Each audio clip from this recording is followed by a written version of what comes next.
This building, with its characteristic bow-tie arches and floor-to-ceiling glass windows, has been a neighbourhood landmark since it opened its doors in 1970. At 55 years old, Queenstown Library is Singapore's first full-time branch library. Before the Queenstown Library was opened, people only had the National Library on Stamford Road, and those who lived in the suburbs had to make do with small part-time libraries and mobile library services. However, the part-time libraries were small, they had short opening hours, and they were not open every day. Something better was needed: full-time branch libraries. In 1963, a number of suitable locations were proposed. The first public official statement that I knew of a proposed network of major branch libraries was made in the National Library Board report. 3 locations were identified, namely Queenstown, Jurong, and Katong or Geylang. Since Jurong was only lightly inhabited at the time, and Katong and Geylang were still served by the Joo Chiat and Siglap part-time branch libraries, Queenstown was chosen for the first full-time branch library. After funding was approved, the librarians began working closely with architects from the Public Works Department. Construction of the 2-story building took about a year, and it was completed in December 1969. The design of the new library was austere and modernist, featuring the iconic bow-tie canopies and lattices on its facade. It also took into account the climate and technology at the time. High ceilings provided good air circulation as there was no air conditioning, and floor-to-ceiling windows helped with ventilation and lighting. The library had a seating capacity of 280 people, with the children's room on the first floor and the adult and young people's room and reference section on the second floor.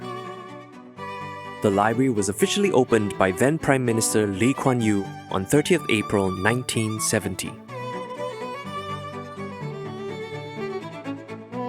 It was so popular that additional staff had to be deployed to handle the snaking queues at the counter on Saturdays, when people borrowed and returned books. Among the users were children who would grow up to be well-known members of parliament and even cabinet ministers, who all lived near the library. I remember I never seen so much books before in my life. It was a nice environment near my place. Just walk 5 minutes, you are there. The library was one of the places that I frequented. I do like to read. Couldn't afford buying books anyway that time, and if you want to do research, that's the only place where you have encyclopedias. The library was very useful because you would spend afternoons just reading.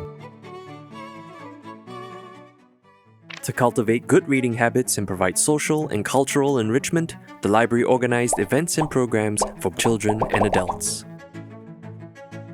Over the years, the library was upgraded to keep pace with technological advancements. In 1978, it became the first branch to become fully air-conditioned. 5 years later, the library began offering audiovisual services where patrons could listen to music, watch films, and access newspapers on microfilm in specially equipped rooms. In 1987, Queenstown became the first branch library to computerize its loan and membership services. Patrons could now borrow items using a library card. Self-borrowing stations and book drops were introduced in 1996, and the snaking queues to borrow and return books on weekends became a thing of the past. Finally, in 2013, the Urban Redevelopment Authority announced that the library would be gazetted for conservation.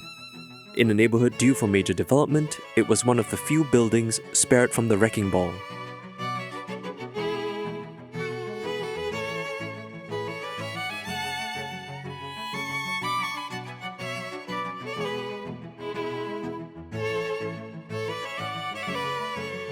To keep up with the changing needs of library users, Queenstown Library will undergo a redesign in the near future. This will be part of the National Library Board's wider transformation plans.